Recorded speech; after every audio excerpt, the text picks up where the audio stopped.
All right, we are on episode 20. Are we sure? That's the joke before everyone is like, what is our number? 21? It is 21. It's 21. We did two.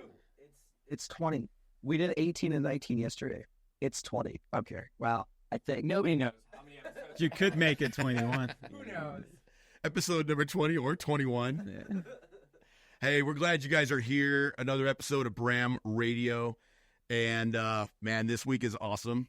We if anybody knows me, knows that I'm a huge action sports guy. Our whole family is skydiving, big skiing.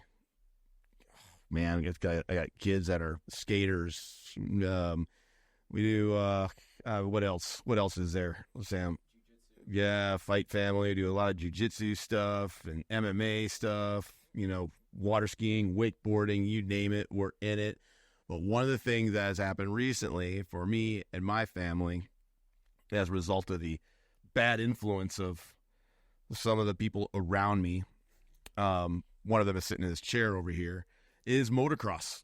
So we got a bunch of motocross bikes, and me and the kids like to get out and go and get after it and the trails and stuff like that. It's so fun. Got a good story about that. Me and the kids went out and tried to get on the trails, and all of a sudden there was 9 inches of snow out there. Motocross bikes and snow it's a challenge. Right. But we have with us today from Germany one of the awesome former supercross. Yeah, motocross, supercross, off-road. Now he's with age comes a cage. Right. Now he's racing cars off-road, and has a school called Sedlak Offroad Schools. Does government contracting, teaching our active duty military how to use motocross motorcycles as an insertion platform. And awesome. We'll get into all the other stuff that he's into, but we want to welcome Mr. Daniel Sedlak. Woo! Yeah. Thank you. Dude, it's good to have you, man. What an intro. Yeah, right. We have fun with it. We have fun with it. And we're supercross, motocross fans, hard enduro. I love watching hard enduro on there. We follow you on Instagram because it's the stuff you're putting out. I'm like, oh, that's how that works. Right. Oh, that's how you do that. Oh, you do steer with the back wheel. Right. Has it made you better? It does. I look at stuff and I put it to work, Right. and it's awesome. I have one of the guys that works here, JC Ledbetter. Yeah. That's how I met you. Yeah, 100%. I met him, and then came out here, met you. Yep. And now look at us. Yeah, now look at us. Now look at me, dude. I'm rocking all this stuff. Right? Yeah. Brought you on board. Yep, and we have a Skydive San Diego T-shirt for you as well. Thank you. Yeah, go ahead and rock that whenever. Now I just need to go skydive. Now you got to make it real. Now you got to make it. Yep. Yeah, that'd be me. Straight into the sharks. Yeah, you go. We're a little further away from the sharks than normal, but we like to, make it look like sharks are just there around the corner. They don't have sharks in the lake. Right. So, but welcome to BramRadio, and I am so anxious to hear stories of races, because JC always makes sure he gets me out of the office into some motocross races and stuff like that, and it's so fun to watch those guys, like we were talking about before. Just watching guys when they going off like the finish line jump, they're 3 stories in the air, and they're just like looking at the jumbotron. Right. Yeah. Oh, it's a camera on me. Yeah. Oh, yeah. Yeah, I mean, it's a cool sport, right? I mean, I think especially here in the U.S., it's so big, right? I mean, it's like like you said, downtown San Diego, Anaheim. You race in big cities, in front of big crowds, and Americans know how to put on a show, so the whole package is well done. So to go out there for 3 or 4 hours, taking some racing action, watch some carnage, it's well put together. Watching the 250 guys and the 450 guys smack talk each other, on there is like, oh, someday you're gonna be a big boy, you can race a big boy bike, Yeah, no, I mean it's a show, right? At the end of the day, I mean, if you look at whatever they had there, like 50,000 people, a lot of them have a dirt bike background, but most of them are probably just there because they're there for the show. Yeah. So you need to make sure It's good racing, but it also needs to be some good entertainment. Right, and the entertainment value is definitely there. It's awesome. Tell us where you're from first, because I know that they're probably hearing a slight accent, and it's very slight. Your English is way better than my German. Right. I can. My German is non-existent. Right. Like most Americans. But you grew up in Europe. Yeah. I'm originally from Germany. Lived there until I was 18. Started racing there as a kid. My dad, before I was born, was kind of riding and racing. And then when I was 6 years old, he brought home like a little 50. And then, me and my brother just cruised around the backyard, loved it. Then there was a local track, like 30 minutes from my parents' house. Went out there, kind of got into the track riding. And then, I did that. On the little 50? On the 50. Oh, nice. Right? So 50, and then kind of through the ranks, 65, 85s and amateur stuff on 125s. And then, when I was 18, I was sort of, wanting to do something with it. So I was like kind of, bored going to school. I knew I didn't really want to work a 9 to 5. But I didn't really, there was no contract. It wasn't like, hey, here's a contract, you can be a racer. So my mom was like, well, if you don't want to go to school, you don't want to work, you're not going to sit on my couch. Right. And I went to Dubai. So I found an opportunity to race with KTM in Dubai. So, and then that sort of started my journey, internationally. So you were 18 years old. Yeah. In Dubai. Yeah. Racing for KTM. Racing for KTM. Yeah, that was kind of cool, right? It was funny because, when back then, now it's a little bit easier with Instagram and social media. Everything's really accessible. Back then, you had to send emails, make phone calls, so you had to really dig stuff out and find information. I found some connections in Dubai, went there to race, and then, like you said, 18 years old, first time you get bikes, you get set up and you just go and race. Coming from small town Germany, to Dubai, was a culture shock. How about parents? Parents, did they go with you? No, just myself. Just yourself. So, at 18. So they were always with me in Europe, but then you're 18, and it was sort of time to do my own thing. Mm-hmm. I went there and then started 18 years, hustled my way around the world, making a living riding and racing bikes. So with 52 countries total. Wow. So it's been a fun ride. Yeah, so you're quite the cultured dude by now. Yeah, trying to. And on motorcycles, so you go to these countries and you're racing. What are the main differences between the different countries? You go to Dubai and you race, and then you'll say be in South America racing, or in the U.S. racing, or in Europe racing. What are the main differences between these countries? Mostly just the size of it, and just the professionalism, right? U.S. and Europe, obviously behind that being the biggest. In the U.S. the sport's the biggest. It's the most professional. It's you go to Dubai, they're doing a good job. They're professional, but it's not a big scene there. It's relatively small. You go to Africa, you go to China or anywhere in Asia, it's at a much smaller scale. So just that, right? Infrastructure is different. Infrastructure of just countries is different, right? You get here, obviously, like you said, you hit some of these big jumps. Some of that stuff's, scary, but if you crash here, there's medical infrastructure to kind of help you. If you're in the middle of, Uganda, things look a little bit different. So, so those are just the main differences, right? The riding, obviously, it's the same, but it's just mentally kind of, looking at your surroundings and being like, dude, this is far away from home. If you go down here, it's not going to be great.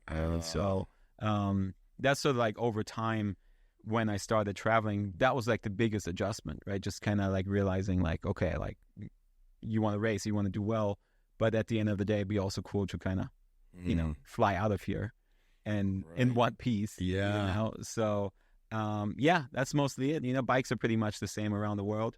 Obviously, you have more access to parts and stuff here. But yeah, you just kind of pack up the necessities, go there, and get the job done. So when you're in these other countries and you're racing, it's the biggest anxiety you have is going to be, if I'm in a third world country and I'm racing, it's going to be the fact that there's medical stuff. Yeah, just everything, right? I mean, like the first time I went to the Dominican Republic, I was like 19, so it was like a year after I kind of started going to Dubai, and that was like the first time I went to, like, I think it's a developing country, right? They'll call it a third world country or whatever, but it's rough compared to Europe. And I get there, and I mean, they pack these places out. I mean, people come, they have big crowds, they get really excited. There's like a lot of TV and radio. Like, it was big. I was surprised with it, but just the track, the surroundings, like I was already kind of, just a little sketched out. It was like the first time that I've kind of seen real poverty, like on the way to the track, right? So like that's obviously a reality check. And then, kind of like here, they really hype it up. So like their local guy, he was actually pretty fast. So right away I realized, like, okay, this is not one of these places where you just ride around and wave. So he went on TV like the day before and he was like, hey, like if this German guy beats me, I'll just quit. This is it. So people were hyped up. They were like, okay, like we want to see what's happening. And I was already kind of like thinking like, oh, let's just get through this. Then obviously people get really hyped. And if you Google like, or YouTube, like Dominican Republic motocross, you'll see like there's no boundaries between the fans and the track. Ooh. So you on the start gate and people are standing like next to you, like watching you about to take off.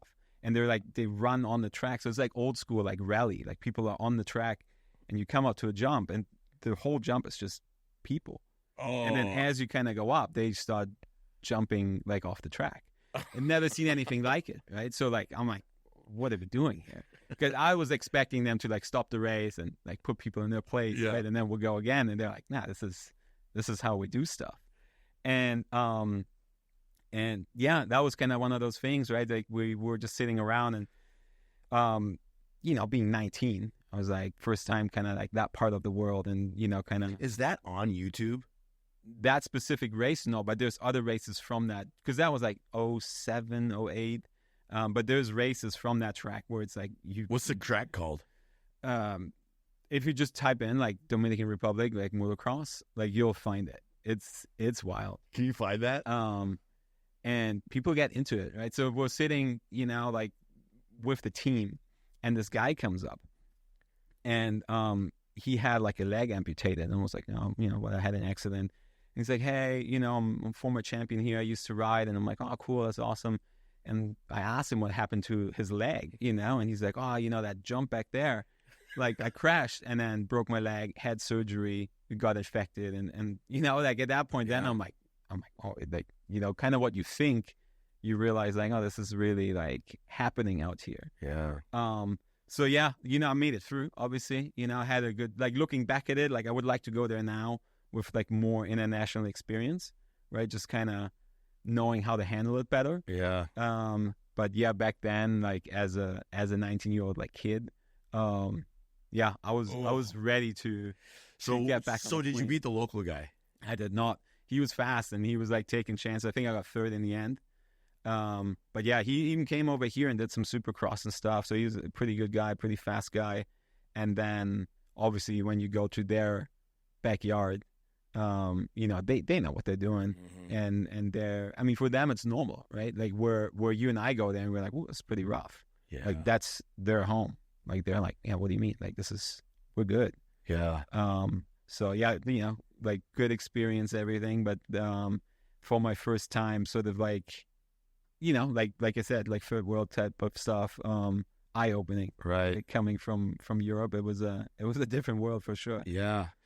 So last week we had my jiu-jitsu coach on, and he's a big motocross guy. He just loves that stuff, and I do too. So we're always talking motocross, right? Motorcycles, and I have a KTM 300 two-stroke, right? And it's got some zip. It's all on or all off. It's very brappy, right. and yeah, there you go. There. Oh, is this it? That's that type of season. Look at that. They're like right on top. They're with you, Oh. No way. Like, it gets heated, you know? Like, that dude just smacked him with the flag. He's like, hey. Oh, that dude just got cracked by that bike. but I mean, even like, you know, you can see right there. I mean, it's a different world. Yeah. I mean, like, so you can imagine if you go there by yourself at 19, you're like, wow. So yeah, there's some. And if people want to have some, Almost looks like a municipal track, like a local track in the middle of America, the flyover state. Yeah, with exactly. a bunch of locals that are just like walking around on the track, but it's just a bunch more people, and they're just right up on a you. lot of people, right? And like their understanding of rules is just very different. Yeah. I mean, it's just like, I mean, in general, their life there is a little bit more chaotic. Yeah. So they embrace it. They love it. Oh. So. What I was telling you is that so we had Craig Baker, my jiu-jitsu coach, on, and he has a 500 two-stroke. Right. Like a real man's bike. Real man's bike. That's what he says. Yeah, He's like, oh, you little 300 two-stroke. Oh, little fella. You be yeah. You think you'll be a big bike one day? I'm like, oh, my God. So he's like, hey, I want to go ride out on the trails with you. I was like, well, you got to bring the 250, the four-stroke, or are you going to bring the big one? He's like, oh, I'll bring the big one. I was like, okay, here we go. All right. You know, I said, don't want to whiskey throttle that thing. I think it'll come out from underneath. I mean, that's a tough bike to ride. It's, like, yeah. Especially if, I mean, some of the trails behind your facility here, they're pretty gnarly. Yeah. And we had a lot of rain this year, so.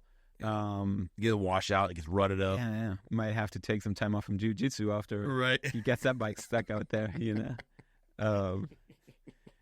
But that's the thing, right? I mean, that's sort of like why eventually, like after I raced for 14 years or whatever, and then when I came to California, that's why I started the school, right? Like Sedlak Offroad School, because we saw a lot of, or just like a need, you know, to give people a chance to get some education on riding, right? Because it's such a expensive sport to get into, and then, you know, you just kind of go out and you ride with friends, and you know, they might know a little bit, but everything's learning by doing. Yeah. Which, you know, leads to injuries, leads to a lot of frustration. So, yeah, you know, that's kind of where I was looking at the end of like my racing and needing to make money, wanting to stay here. And I'm like, okay, like there's a lot of people here that are into dirt bikes.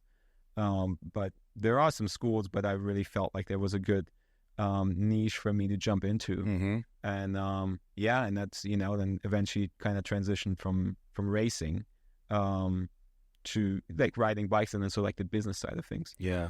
It's interesting because I know that I get really frustrated with it when you're out there and you're out in the middle of nowhere. You know, I'm out here at Pine Valley or Coral Canyon or some of the places that are really big, enduro single tracks, right, where you get out there and it's steep, loose rock, you know, or just a big, huge boulder, and it's 4 stories high. You got to climb it. That thing's almost straight up, but trusting the bike. Yeah.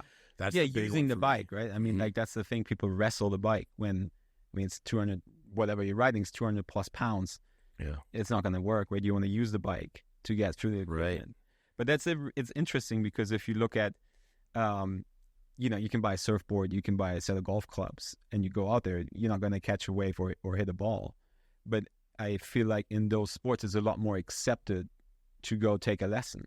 For some reason with off-road, you know, riding or even driving, right, side by sides, people are kind of like, nah, I'm good. Like, you know, like my uncle knows how to ride. We'll figure it out. But I think that the frustration is just so high, right? Especially if you ride in a group. Like if you go with Jay-Z, like and he clears everything and you get hung up. Happens every time. Right. Happens every time. I didn't want to put you on the spot. Yeah. No, happens every time. And he's so fast, and he just rips through stuff, and I'm probably better than the average guy who just started, because I'm about 3 years into it, right, and I don't ride as much anymore because he moved, and so it's without him around, like, hey, we're going to ride today. Right. Okay, it gets me out of the office. Right. Now I don't ride as much, and so then when I get back in it, I know the frustration will be there because it is a learning curve. Yeah, especially if you don't ride regularly, right? Yeah. I mean, you cramp up, like, I mean, it's yes. Forearm pump, and everything else. Right. So, and people underestimate it, right? Because you do look at it on YouTube and you're like, oh, it's cool, this guy's jumping this rock. and doing all the stuff, or you go to supercross and you're like, oh yeah, let me hit some jumps, but you get on your actual bike and you realize, oh wow, like there's a big gap between like you and kind of where you think you be. Right. And you know, I think if people were a little bit more open to, like, you know, initially taking a step back and getting some good advice, you know, would make life a lot easier. Mm-hmm. So luckily, you know, it worked out. Yeah. And like you yeah, so with the Sedlak Offroad Schools, like even just watching you guys, because I'm fortunate enough to be able to see you guys every time you guys, because you guys train people on this facility, right, being able to see you guys, watching Edgar with these people that are just starting out. And I remember one family, they came down from, I think, Los Angeles to come. Yeah, we have a lot of you guys come from quite far away. It's not like what you're doing is not a small thing. You got something really significant going, and you guys are really impacting a lot of people and really drawing families close together. And that's the one thing that I've always really been interested in as a dad, because my thing, even when the boys were younger, I point over here because my number 2 son is over here in the corner. And is doing things with my kids that are going to distract them from the things that distract kids. Right. So I want to distract them from the lifestyles that are available to them that were not available to me. Thank God they weren't available to me, because I wouldn't be here right now if I had to put up with the stuff that these guys got to put up with. You know, the constant input of social medias and the constant input of social pressures that are there now with the early onset of drinking and drugs and even the porn scene and all these other things that are out there. They're just inundated with it because they have one of these in their pocket. And so my thing was always like, what do we do that is going to distract them? So we got a ski boat. We're going to go out and we're going to wakeboard and water ski and everything else. They loved it, took to it, you know, put them on the tube and rip them around the lake. Sam's over there shaking his head like, don't you dare. And I got some great stories about that. I named my moves. Drive the boat. Yeah. Yep. This one's called the Circle of And then Death. you wonder why the boys all moved out, you know? Right. Like, see it there. Like, they're gone. They're all on the East Coast now. I call this one the slingshot. Right. And teaching them how to ski at an early age. Right. Getting them on motorcycles. Now Sam's over there. He's riding Harleys and stuff with me. We have, you know, getting them out and doing stuff. Right. Unfortunately, when it comes to action sports, there's not a whole lot of cheap ones that are out there. They all take some. So their dad is broke, but we have some great times with the boys going out and doing stuff. It's like I get to be on an airplane with my boys doing things that a lot of dads don't get to do with their boys. I'm up there with my 2 sons who I taught how to skydive, watched them grow in the sport to the where now I'm going up in canopy size, they're coming down in canopy size. You know, they're going up in ability, and I'm coming down in ability. And I think it's just the memories too, right? The memories, like, yes. I mean, I told you, like, I left or went over or international when I was 18, but from 6 when we started until like 18, like every weekend I was with my parents. Yeah, because like, I mean, you have to go to the races. So while people, you know, start going out partying, start drinking. You know, I mean, in Germany, you can drink, people drink beer and stuff when they're 16. Yeah, beer's cheaper than water over there. And you can get it, right? So while people were partying, like, you know, you have a goal, you're dedicated. Yeah. And, I mean, I don't know any other 17-year-old that spends every Friday, Saturday, Sunday in a camper, you know, with their parents going on different tracks. Yes. And I look back at that now because I see my parents maybe once a year now, right? They live in Europe. But all the time I spend with them there, I mean, you can't really replace that, right? No. So I think a lot of people, and it is a sacrifice, like on their side, like to finance all of that and the time too. But I think for them, same thing, right? I mean, it was worth it in the sense that they got to spend that type of quality time with me and my brother. I love that. And then for me too, right? Just to like learning how to be dedicated, learning that, you know, okay, like we can do all the stuff, but you have to be serious, right? It's got cost a lot of money. 2, I mean, there could be other things they could be doing with their time, right? So like just like early on as a kid, learning like, okay, like you got to apply yourself here, do that, and then you know, good things will come from that, good results. So you have sort of like that sporting aspect, but then all that life stuff, right? Like the memories, like all the stuff that you learn, and sort of the relationships that you build with family and friends that you meet right there. So, I think more people should like look for stuff like that, right? I mean, I think it's sort of like, I feel like especially here, California, because there's so much accessibility to like everything, right? I mean, everything you want to do within an hour, like it's there. And like you said, we have a lot of families that come out, and like our Day in the Dirt program where we provide the bikes and the gear and people just show up and they have such a good time. But then, they're like, okay, like, so how can we keep doing it? And, at that point you need to, like you, buy some bikes, like invest in some money, invest some time to go. And I feel like a lot of families, they're just like, they like to complain about it, that their kids don't do anything, but they don't really, commit enough to their kid to be like, let's go do it. Because it's easier, to, drive your kid to soccer and sit there for 45 minutes and then go home and you have the rest of your weekend, right? I mean, I think on one side, you want your kids to do something, but at that age, that requires the parents to go all in and be like, okay, we're doing this. And well, I'm going to take you, we're going to go, and whether that's riding or boating or whatever, but, as a parent, you need to be giving up your weekend, right? And spend it with your kids, which in the long run is probably the best thing you can do. But it's that's what your parents did. Yeah. And you're promoting that with Sedlak Offroad Schools. I see that. I see whole families coming out. I see kids and dads and moms, and they're out there riding together and getting to meet them. Because I'll go out there and talk with Edgar while he's out there. I'm just like, dude, this is awesome. I get to meet him, shake hands with these families, and I'm always so stoked, So, it's so important for families to do stuff together, and I call it parenting on purpose. Right. Parenting with intention.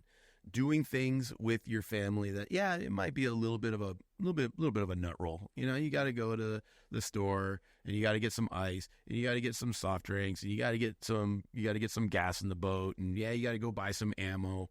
You got to go. You got to mix some 2-stroke, with the gas, and you got to pack your parachutes and stuff. Yeah, but it's so worth it when you're doing things as a unit, because what's going to happen is you can stay home and create memories, and those are going to be some valuable memories.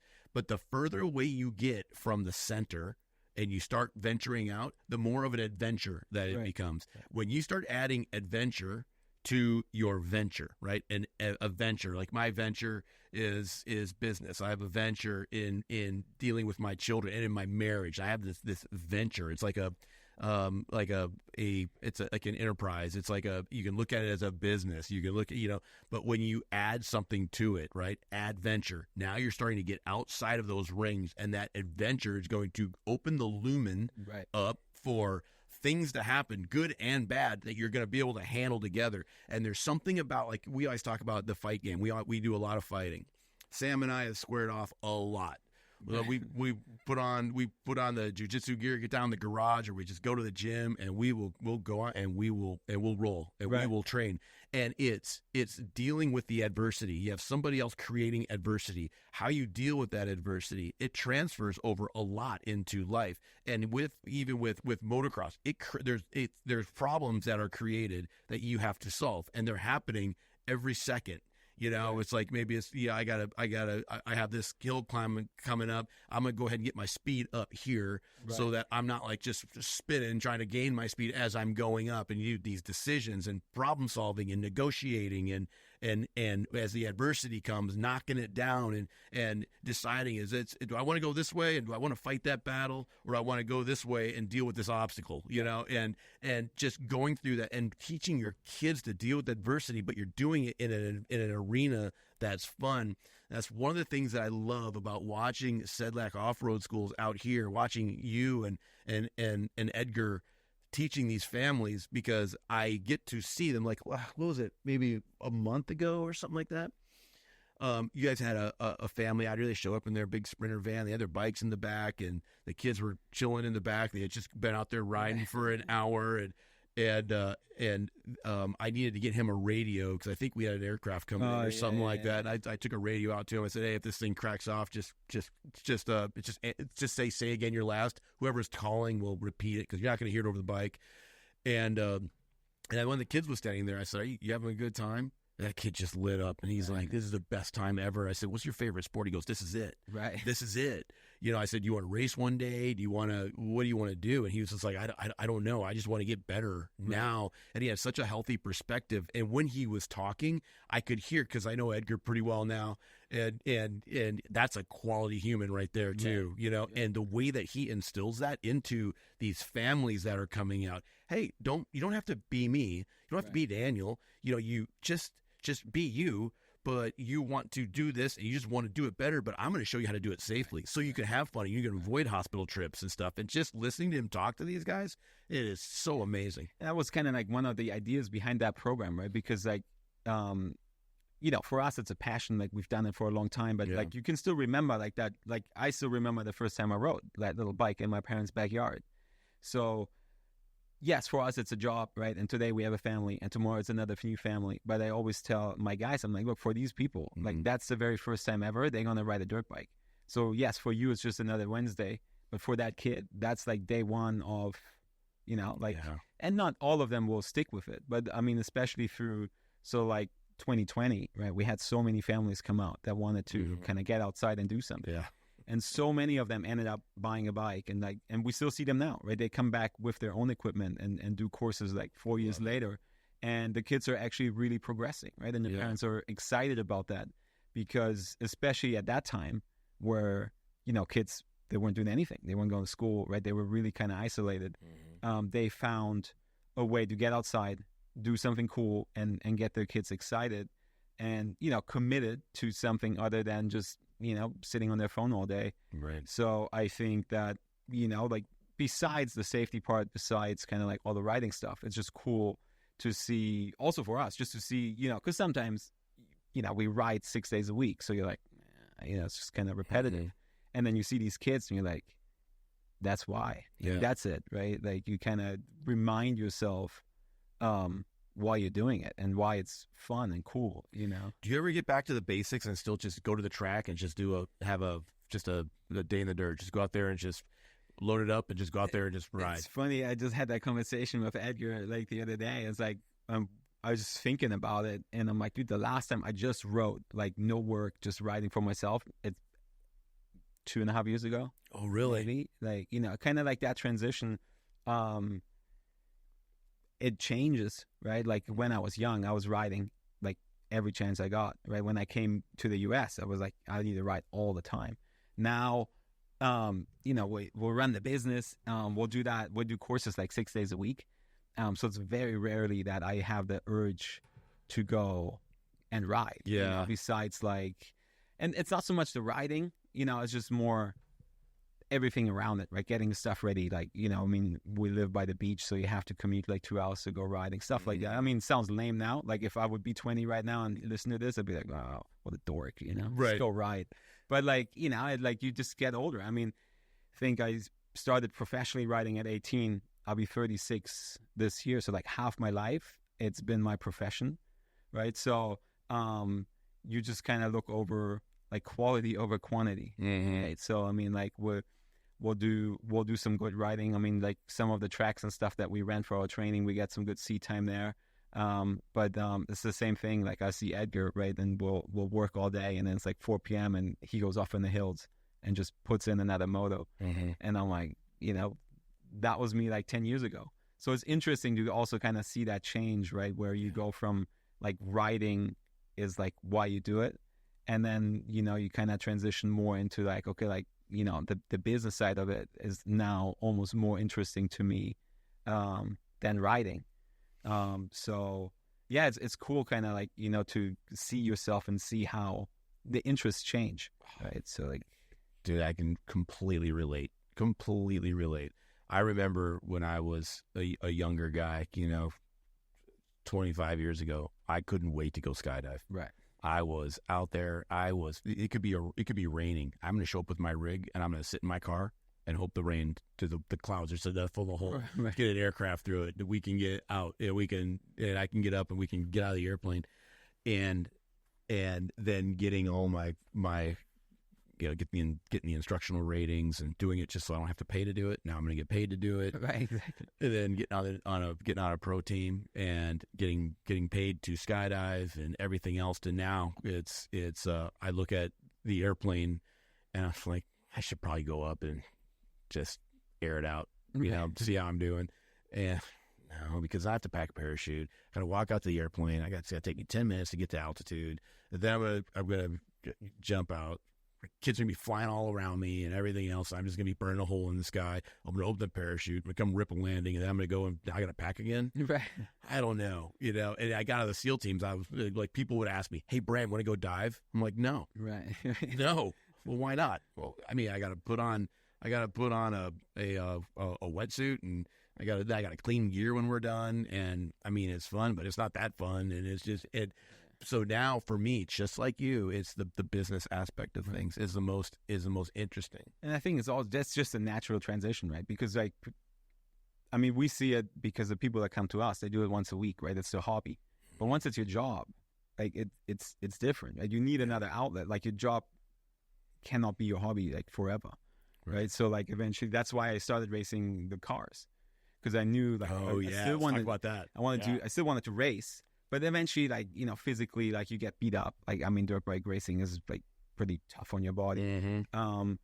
And then, always kind of wanted to go race cars, eventually. But then, talk about expensive, right? You need a bit of a budget to do that, and an opportunity to get into it. And so eventually, through a friend in Mexico City, I found that opportunity. And then that's when I got into that. And then, the way I feel about driving and racing cars is how I used to feel.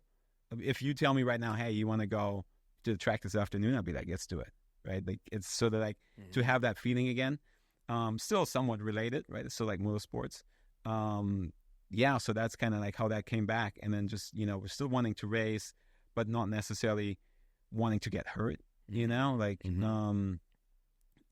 able to just do a race, come out and you're a little sore from just driving, but you're not beat up and limping around. I saw you walking around here earlier. Oh yeah. Eventually that just gets gets rough. I definitely got the limp going on for sure. I have smashed up knees and everything else, but it's it's 20 years of doing stunt work in LA, and it's 13 years of hard living in the teams.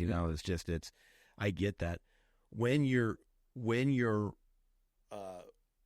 before a race, back to the motocross days, do you still get as many races as you've done? And you said 52 countries around the world.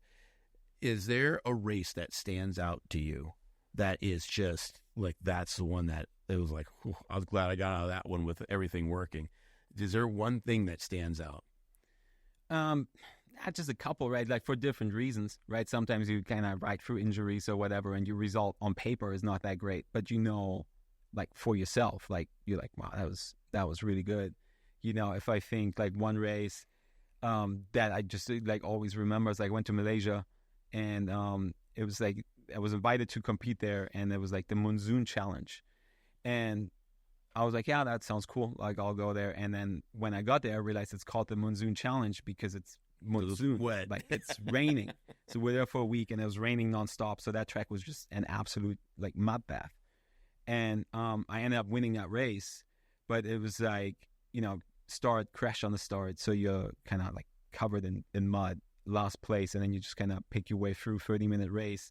And it was just one of those things where while you're in it, you're it's kind of, what am I doing here? Right. It's just kind of super muddy, but then you kind of pick up some positions, and in the end, you win it. And it was just kind of one, it was cool to win, obviously, at that stage, but then just realizing, from crashing early on to kind of fighting your way through for 30 minutes and just, focusing more on yourself, because in the mud, you're not really racing each other. It's more just trying to get through it and do the best you can. And, that was a cool experience just to kind of get through that, get the check at the end. That was kind of cool too. And, yeah, just to kind of see, okay, like, you know, you pick yourself up, you fight your way through it, you go back to your fundamentals as a rider too. And yeah, just kind of, you know, then get there at the end. So that's one that I always kind of remember. You still get the nerves, and did you get the butterflies 100%. every time? Yeah. It's like, you know, that feeling like right before when you kind of feel like you don't really want to be there. Right. But then as soon as it like kind of goes, you're like, that's why. Yeah. And like, I don't think that will ever go away. Right. Right. So like just that nervousness and like that, like sort of knot in your stomach when you're, you know, I mean, I never skydived, but I could, you know, Yeah, you got it. imagine. Yeah. That's why I'm here. Yeah. No, but you know, you sit on the gate, or even now in the car, right? You sit on the car and you kind of like, you're waiting, right? And like 30 seconds feels like 10 minutes. And you're like, let's go. Right. And you're like, okay. And then like once it's sort of like, once you zone in, then you're ready. Right. But like that, you know, like I think if that goes away, then what's the point? Right. Right. Because like then I think you're really at a point where you don't care. And it doesn't really matter. So then you might as well do something else. Yeah. So cars, what kind of cars are you racing now? Touring cars. So I race like for an Audi down in Mexico, like Mexico City, Puebla. So that's my third year now doing that. So it's just it's a regular race car? Yeah, it's a regular race car, right? Okay. So we race on the F1 track, the Formula 1 track in Mexico City. Oh, nice. So we have like 10 rounds. So we do 5 rounds there and then a couple other tracks around Mexico City. And yeah, like I said, loving it, you know. Is it open wheel? No, like initially I started open wheel and now it's just like touring cars, like kind of sports cars. Yeah. Racing. Yeah, like you said, you know, with age comes a cage and a roof and like, but yeah, it's cool, right? Because, and you would know this, right? You get to like a certain level at your sport and then, you know, you don't do it with the intensity that you used to and you don't do it as regularly. So you so like mentally, like I know how to like, you know, push on the bike, but I'm not riding enough and I'm not in it like on the bike enough to like translate that. Yeah, for a lap, for half a lap, for a section, but to really kind of ride at where you want to be, you need to do it. So it's, even as a professional, becomes frustrating because you're not, you can ride around, but you're not at that level where you want it to be. Where with car racing, obviously you get a lot less seat time because the stuff is pricey and you start out as a beginner. Right, so it was kind of cool to be in one sport for this long and kind of go from being a beginner to like making it to a professional level. But then, and now also being an instructor, right? So like kind of being able to go back to a new sport and sort of start over again, right? Like learn from the beginning, learn from some of the mistakes that I made on the bike, you know, get good instructors early, like, you know, analyze like what you're doing instead of just kind of driving around. So I've really been enjoying that, just kind of like, you know, progressively getting better and like really looking at how you can make a difference in your driving, in your car, like learning, you know, car setup, like all that stuff that's, you know, just, you know, you just nerd out about that stuff. So yeah, I've really over the last couple of years, like developed like a real, so like passion for that. And that's cool, you know, because I think you always need to have something that you want to do. Yeah, you can be passionate about like business and stuff, but I think you need an outlet somewhere. Yes. And yeah, for me now, like that's racing cars. Yeah. And I think a lot of guys, you know, they get wore down. They get bogged down in that 9 to 5. And then their weekend comes and they're just like, this is my time. Right. You know, like wife, kids, the whole thing, right? And they're like, no, this is me time because I spend all week trying to provide. I think you hit the nail on the head when you said you got to have an outlet. You have to have something that is going to be your go-to for a complete reset, a recalibration. So you can go into a week having had a successful weekend, doing something with your family, your wife, your kids. That's got a fun factor to it, but it doesn't have to be exactly safe. Sam and I have a phrase we always throw around. We're like, hey man, safety third. Right. Yeah. Right. Because if you think about it, safety first, you wouldn't even get out of bed in the morning. Yeah. You know, it's like you're definitely not going to get in your car and drive to work, right? Yeah, but I think it's also just what your background, right? I mean, you look at like stuff that is normal for you, for the average person. It's like, right. It's crazy. Yeah. Right. So I think safety is always, I mean, we have people that are like, I don't want my kid to ride a dirt bike, right? And then the dad brings the son or whatever because the mom doesn't really want to like be involved or whatever. Where that, you know, it's super safe, especially in an environment, right? I mean, skydiving, right? People are like, oh, I'm not going to die. But, you know, like, I mean, that's why you come here and do it with people that know what they're doing. Right. So yeah, I think in general people are very, just too careful, right? And that doesn't just have to be physically. That can be like, travel or whatever, Yes. I mean, when, I went to Kuwait, I did some racing there. I went to Uganda, and people are like, what are you doing in these places? And I'm like, no, I mean, they invited me. It looks legit. Yeah. Let's go check it out. And, Right. Most places you go there, people are cool and you leave again, right? So I think people are just too careful, like in general, right? With everything. And, I think it's unfortunate because you miss out on a lot, right? Just like, getting out of your comfort zone, meeting new people, meeting people that think differently. I think especially these days, like it's important, because we're all in such a bubble. Yes. Especially now. Yeah. And then, you work all week, you sit on your phone, like algorithm kind of feeds you the same stuff all the time. So if you're in a dark space, it just gets worse because like you just see negativity all the time. Mm-hmm. If you're in a good space, like obviously that's a little bit easier, but I always feel like you need to get around, different people, get some different perspectives, and then kind of, just like you said, get out, shake it up a little bit, and then you can come back on a Monday or whenever, and jump back into your normal routine. Yeah, so true, and especially when you get out with people that are pros like you. I'd like highly recommend anybody that's watching this, if you have a family or if you just want to do something different, man, you gotta look up Sedlak Offroad Schools. Get out there. I mean, you do things where people can even get you. They can use your bikes. Yeah, they just come out. We provide everything, right? So full on experience. You just show up, and you get the instructors, you get the right bikes, all the gear. Just have fun. Where do you guys go and ride when you do that kind of stuff? With different stuff, right? We'll do some stuff down here in Hamul. We have a spot near Temecula. We have a spot on Lake Elsinore. So that, if you're from LA, it's obviously a little bit easier to get to Elsinore than to come all the way down. And it's like kind of track experiences, but you also do trail stuff. It's a mix, right? So we have some tracks, we have some trails. So depending on what you're into, and then depending on also your level, right? Some people come in, and especially kids, they pick it up super quick. Mm-hmm. And some kids, they need a little bit longer to figure out the clutch and the shifting and stuff. So it's like no pressure. What do you think, Sam? You want to go? Want to do it? Sam's ready. Get out with him. Yeah. Yeah.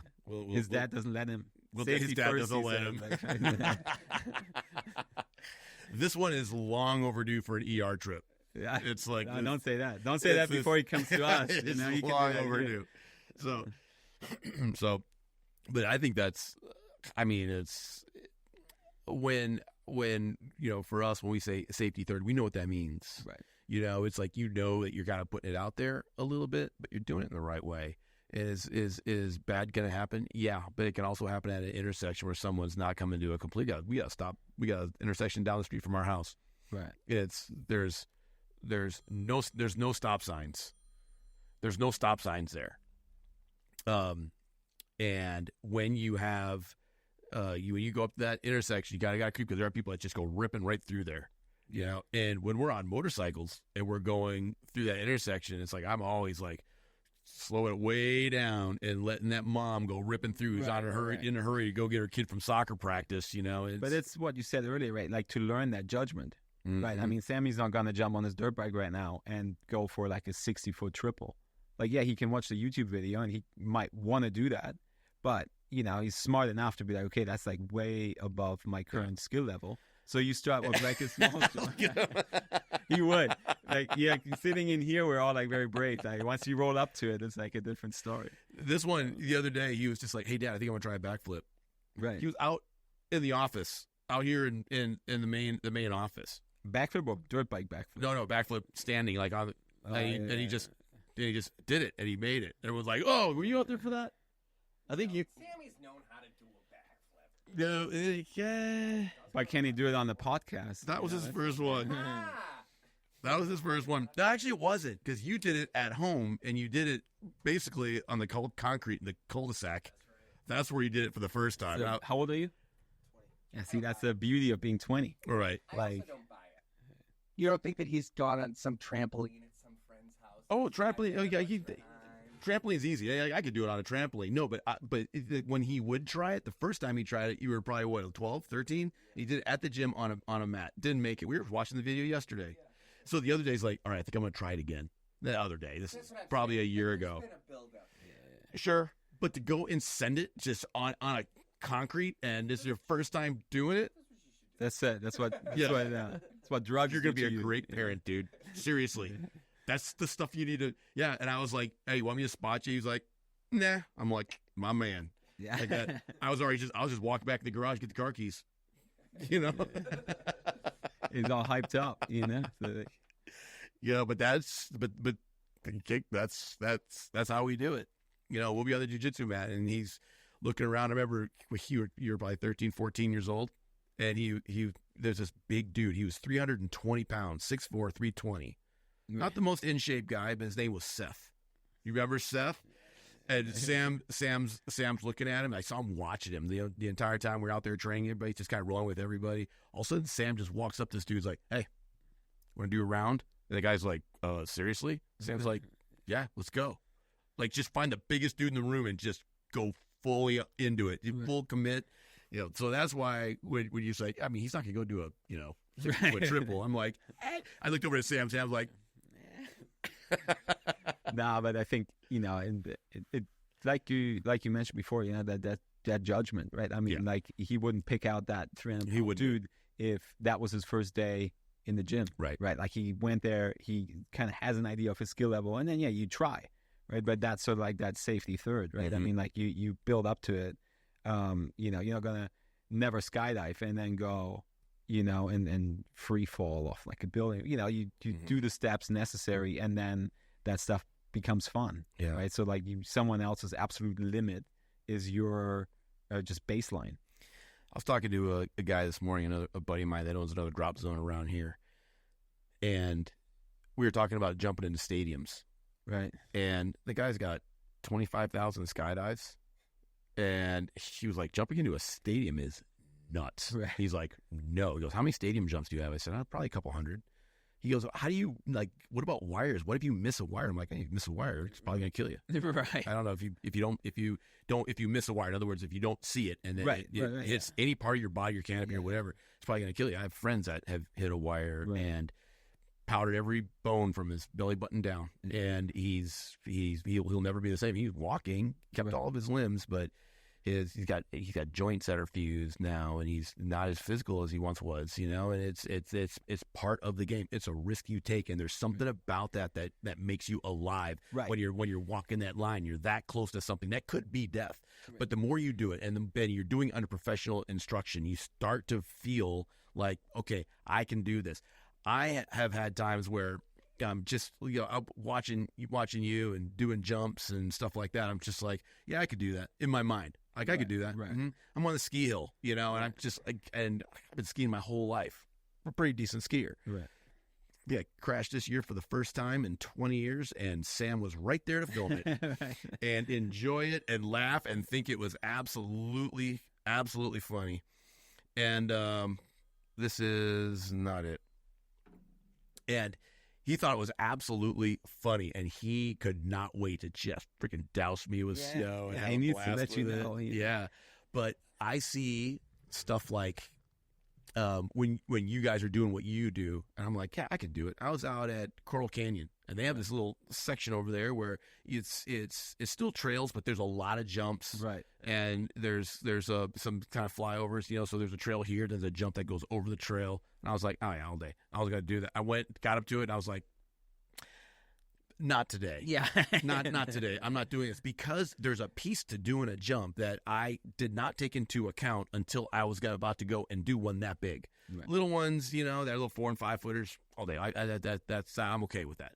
But this one here, man, you had to clear about 14, 15 feet. And to me, I was looking at that saying, if I'm going too fast, I'm gonna flat. Right. I'm gonna land flat. If I'm going too slow, I'm gonna case. Right. And so I don't want either of those to happen. I need to have the speed exactly right, and I don't have that experience to be able to do it, because I haven't done the smaller jumps and know what that is. And JC just went, and he knew exactly what it was, because he has a lot of time on a track, and he did it. All you have to do is I'm like, well, how fast are you going? And, well, you can't really tell me, because it's not like I'm gonna be staring at my speedometer. I'm gonna see where I'm going. Second gear, third gear, whether you just judge it. Yeah, and I don't. I think that's experience, right? Like, you have to do it. You have to learn the skill set. But I think it's just a lot of people now, like, they're more in a, like, surviving mindset instead of living, right? I mean, like, yeah, obviously you want to be safe, you want to go home, but sometimes you just, you have to take some chances, and then, like you said, that makes you feel alive. Makes you feel alive. And I regret not trying it. And then sometimes I'm thinking, I'm glad I didn't, because I don't know if I would have. But you can always go back. It's like, I mean, that's like the thing. It's not like a once in a lifetime thing. Yeah. It's not like you're never going back. Well, my thing was always like, what if I'm following Daniel, right? And I'm just doing what he's doing. I'm following him 20 feet because he's not going to wad it up, and I'm just doing what he's doing. I come up short and you just land on me. Yeah, well, I would be like, this guy has literally thousands of hours on a motorcycle, and I'm at hundreds of hours on a motorcycle. I'm pretty sure you're not going to do that, but I need more guidance to do that, and I didn't really think about that until after. I think it's that, right? I mean, a lot of people are like, just tow me into a jump. And like the distance is like whatever, the way the bikes are set up, you can overjump, but it's just knowing what to do when you're jumping, right? Like if you freeze up, like, because, if you jump 5 feet and now jumping 20, like you'll be up a lot higher. The bike, shoots you up a lot more. You'll do a lot more with the bike in the air than if you're just in the air for like a second, half a second. So it's mostly that, right? Because just to send it doesn't take any skill, you just need to have balls, right? And you go for it. But then to kind of be able to work with the bike and land, because you have to set the bike up to land, exactly, right? And not panic, right? And then like anything you do for the first time, like it's maybe only 5 feet, 6, 10 feet high, but on top of the bike you feel like you're 30 feet up, right? Because I've noticed that when a lot of guys are going up a jump, they're on the gas going up. That means that their back end's gonna be set down a little bit, right? And then that front end goes off. Well, if there's any bit of a kicker on there, the back end is going to go up higher than the front. Yeah. Well, then to deal with front over. Yeah. So to deal with that, it's like I was talking to JC. He's like, I'll eat to some throttle. It kind of like brings that front end back up. But if you're too high in the front, then you got brake, and it's kind of and then you see these guys going through the air, and they're literally you can regulate. Yeah. It, like so. But then I mean that's the thing, right? You need to know the basics and then apply them, and then do it, right? But it's so like you want to learn the fundamentals before you just go send it. Right. There's a stunt guy in LA that I know that he does high falls onto buildings, and he took that big building downtown that's round on top, and it's I don't know how many stories. It's got to be probably a couple hundred stories tall, and he jumped out of a helicopter, 100, 200 feet above that, and landed on the bag. Right. So I always look at like we were talking about jumping earlier, how you have to know the right speed that you're taking off so that you are landing at the right spot to land. Because if you go long or go short, there's consequences. But being able to get in the middle, or you're doing high falls, like for the movie industry, it's like you have to land on your back, and to be able to go like from 10 feet up, cool, just flip over your back and land. But when you're coming out of a building, guys launching themselves, they'll launch themselves through candy glass and out of a building, and have to gauge how fast they're going to go through that glass so that they're not overshooting the bag, or they're not going short, getting wind push and hitting the building. They have to have the right amount, be able to gauge where they're landing, fly their bodies to some degree, but then also get over on their back to land. There's so many calculations that are happening at the microsecond that you guys have to go through when you're in the air, and a dude right next to you in the air, like right there. But with all that stuff, right, it's to know what to do when it goes wrong, right? Because if everything's perfect and you know what you're doing is relatively smooth, right? It's like kind of how do you react and not freeze and panic when you're overshooting, or, on the bike a little bit easier than in a free fall. But, just to, like if you hit that jump too fast on your bike or too slow, like, don't just, panic and wait for impact, but to sort of like have the skill sets to try to save that, so that you can ride out of it, right? And I think that's always, whether that's riding or stunt work or whatever, right? Like if you're at that level where you can work like that, that's what makes you like great at your craft, right? Because you're able to deal with different circumstances, different situations, and make it work. Is there a difference in your comfort level between or mindset level between racing cars and racing motorcycles? I guess what the better question is, what is the biggest difference when you're doing that? Are you willing to take risks in a car even though it's like you're not even the same type of track. The surfaces are different, the safety aspects are different, the people are different. It's a track that's different. All these things are different. But are there risks that you're willing to take in a car that you wouldn't take on a motorcycle? Yeah, I mean, honestly, like for me in the car, it's more like a financial thing, right? Because you crash that thing, you got to fix it, right? Yeah. Where I had a big, and it's funny because I talked to like people that race there now. Like if you crash on a dirt bike, it's going to hurt. Like if you crash in the car, like that can hurt. Like it's also dangerous, but you have so much protection around you, right? I mean, like there's no protection like on the bike.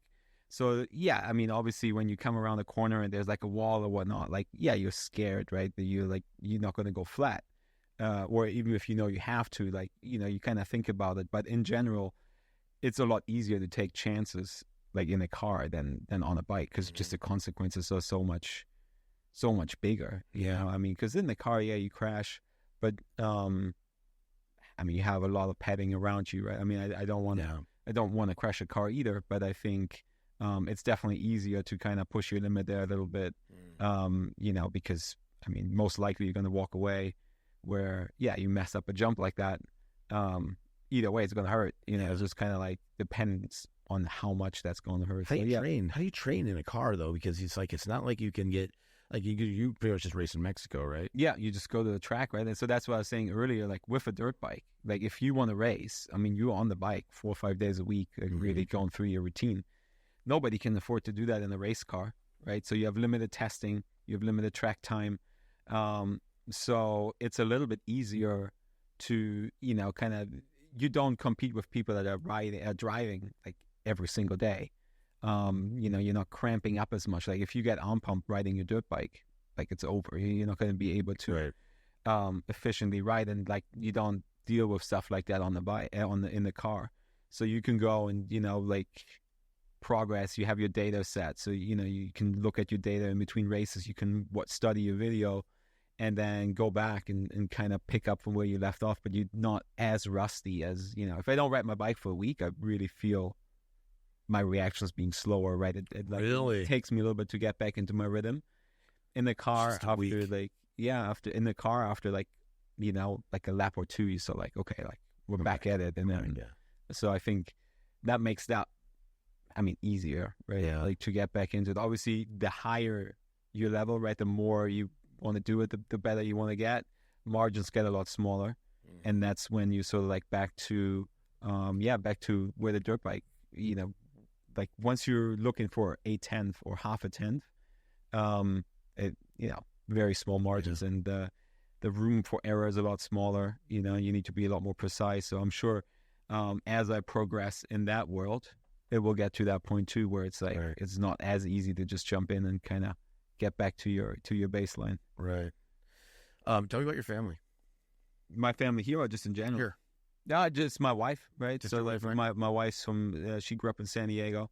Oh, nice. So she's my California girl. Yeah. So I met her in 2016. Yeah, and we got married in 2018. So yeah, we're up in Carlsbad for a little dog, and so living that life. Does she ride? Yeah, she rides a little bit. She rides horses. Yeah. So she's really into that, right? I mean, good. We went out to the desert before and like ride some dirt bikes and stuff, but like I was never really into girls that ride. So like it's not like if she wants to come ride, I mean, we have so many bikes, it's easy, right? But it's not something that I would like push. And then like I said, I'm never like, hey, it's our day off, let's go riding together. Right. Yeah. No, we did some rides together. But yeah, it's cool. Like she's super supportive, right? Because like when I was younger, doing all the travel, all the stuff, people always like, oh, just wait until you get married, then it's sort of like, then it'd be over.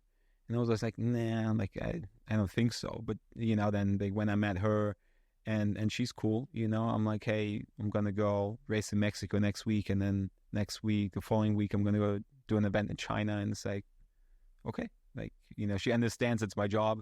Mm-hmm. She understands it's kind of what I do.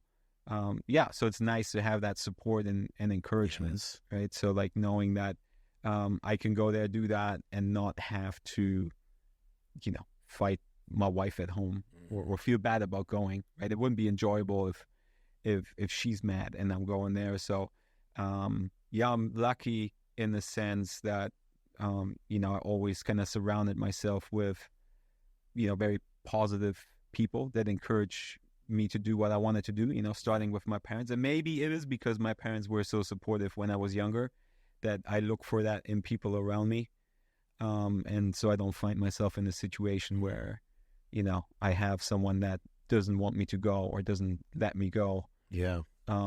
So yeah, like I said, my parents, my brother, they all live over in Europe. They're all in Germany, doing life over there. So yeah, we'll try to get together like once a year, like either me and my wife go over or they come here, spend a little bit of family time, but obviously a lot less than if you live, a couple hours apart. Yeah, it's so important that, because I have a lot of buddies of mine that, in the SEAL teams, the wives start off kind of enamored by the fact that, my boyfriend, my husband's a SEAL, right? But after a couple workups and after a couple deployments, all of a sudden the cool factor kind of wears off, and they see kind of what it does because they see the stress that it puts on him to go and do his thing. And I think that, and I mean, like those periods are longer too, right? Yeah. Like, I think my longest trips are like 2 or 3 weeks. Yeah. And then I come back home, right? Which, if you do multiple 2-week trips back to back, it stretches out too, but it's never like 6 months. Yeah. Well, there's a lot of factors that go into on the military side, but for you, it's so awesome to hear that you have your wife has made it a priority to have you follow your dreams and to do the things that you've been doing your whole entire life, and now she gets to experience it, be a part of it with you. That's so. No, like I said, I mean, I'm very lucky there, right? And it's sort of like, but same thing for her, right? I mean, if she wants to do more in the horse world, like I'm like whatever she wants to do, I think it's important to support each other. I mean, obviously you want to have a good relationship, and in order to have that, like, we both need to be happy. We both need to have like some sort of like something that we want to do other than just, hang out. Right. So yeah, like I said, I mean, I'm always very happy. I mean, most of the guys on my crew that like kind of work with me, right? Like all very positive guys, very sort of like open. So yeah, just I think it's just important to kind of have people around you that are like that are willing to push.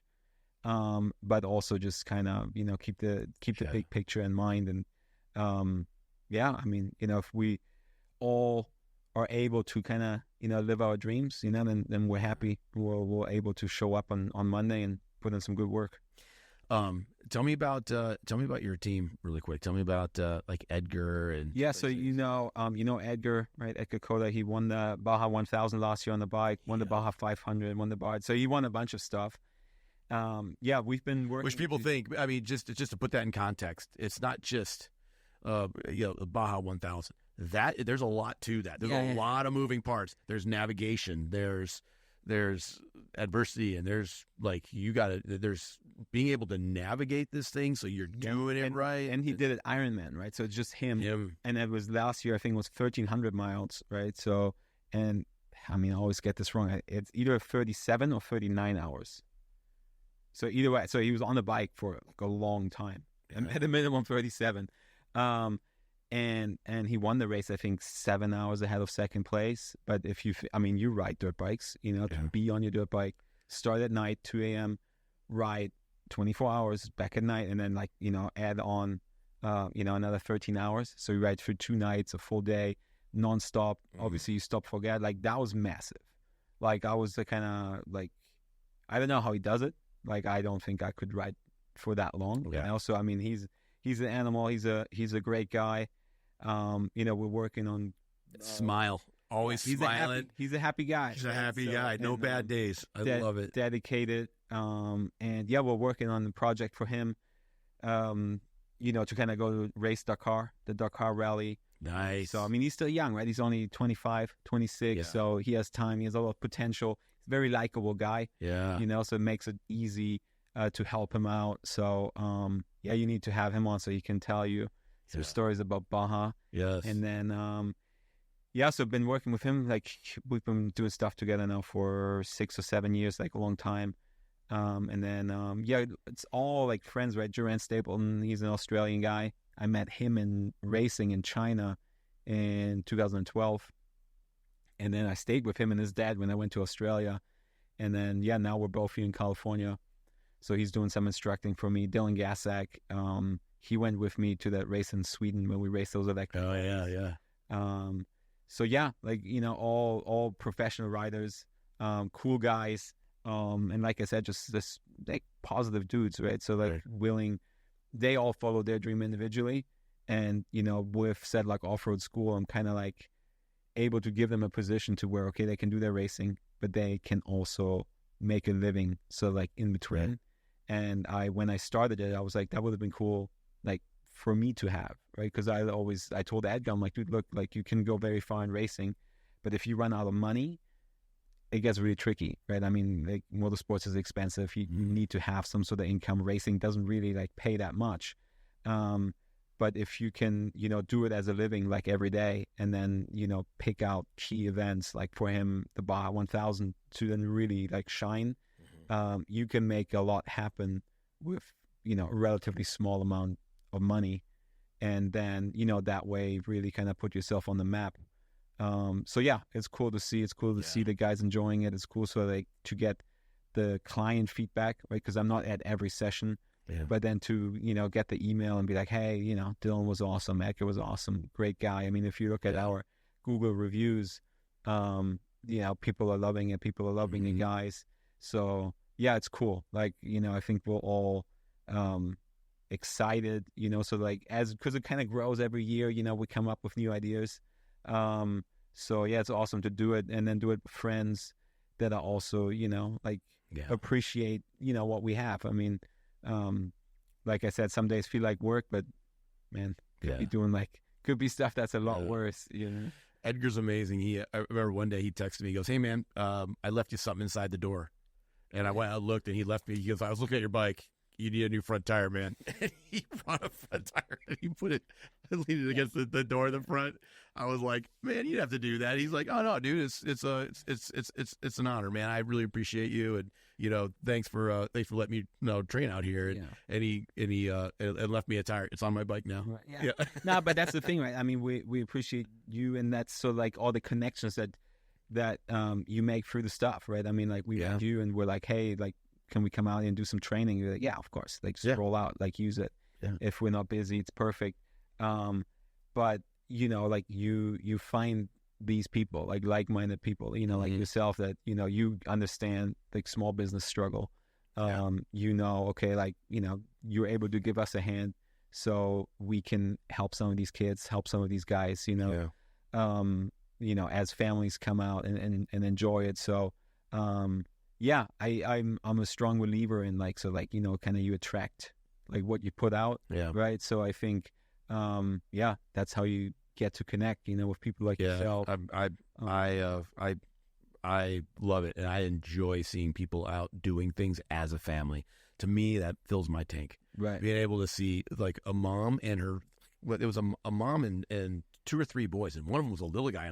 He was tiny, 50. Yeah. And I was just like, that is the coolest thing ever, And one of the boys is out there just ripping, just going for it, Mom was being a little bit tentative and kind of hanging around the little guy, and it was just super cool to see that family. That's a family that's going to stick. Yeah, I mean, it's cool to see them like spending that quality time with their mom, and you could tell like the boys, like you said, they were like 3 boys, but all completely different, right? Like one super timid, one was sort of like feeling it out, and then the other one was just like, give me that bike, I want to go rip. Yeah, very Sendy. Very Sendy.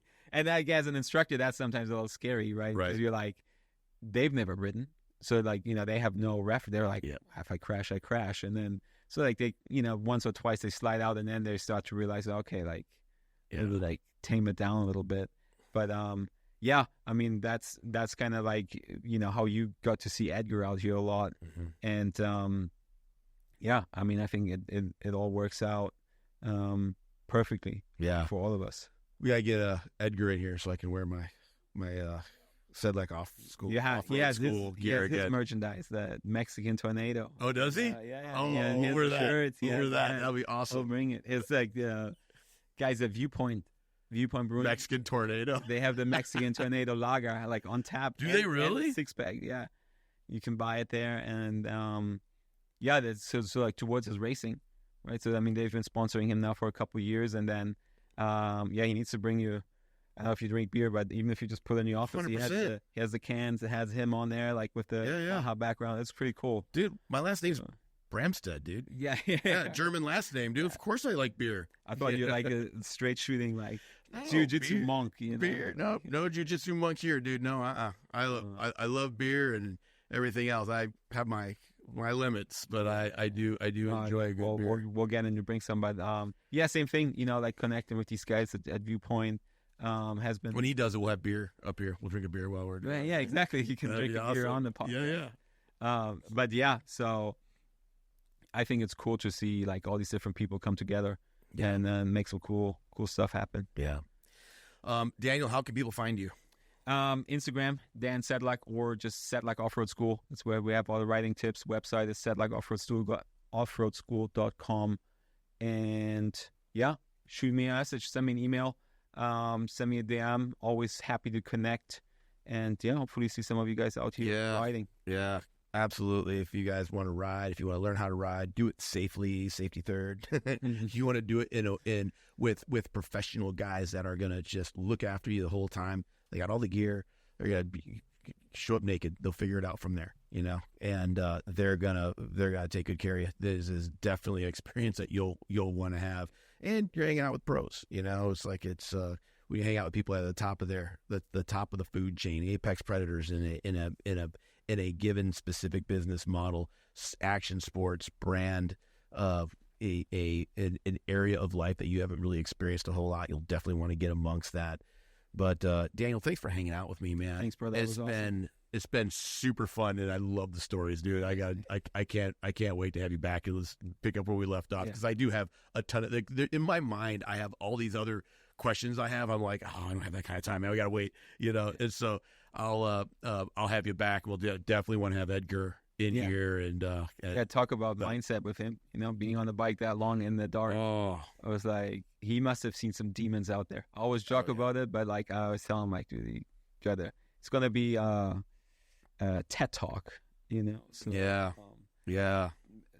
The Mexican tornado in Mexico City. Yeah, I love it. The Mexican tornado. Yeah, thanks, brother. Yeah, awesome. Really appreciate you. Thanks for being here. BramRadio. Stay dangerous.